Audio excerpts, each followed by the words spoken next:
回答執行長黃玲芬頂日甲一個囡仔講，你著愛學台灣話啊！有真儕人著問講，黃玲芬會當救台語哦。也毋過台語的政策推動人民調一人柯惠英，伊講伊有寫配合黃玲芬，感謝伊予社會大眾重視台語的危機。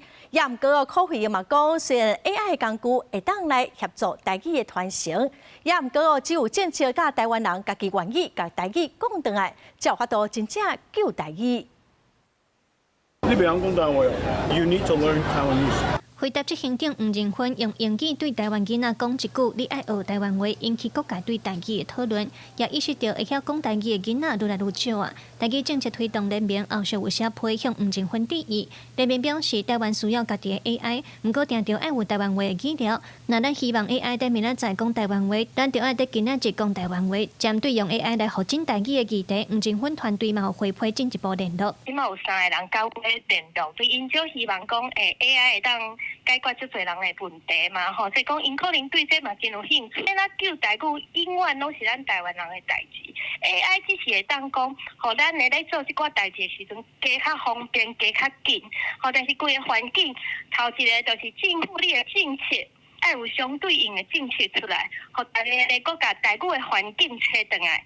人民嘛指出，目前台灣要開發主權 AI， 有關欠缺台語的位置甲思考，政府應當用更較積極的行動來發展台語。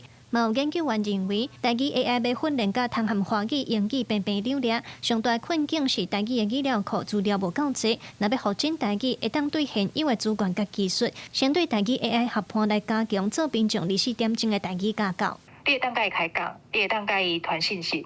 哦，你講毋對的音，伊會當甲你糾正。你寫的文章，伊會當甲你改。啊，你想要讀文章，伊會當寫文章互你，就是聽講、讀寫各方面，伊就是你24小時的專門的助教。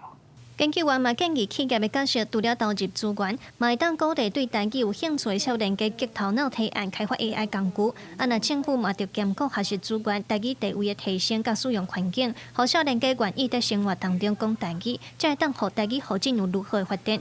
記者盧尚珠、鄭俊堯台北報道。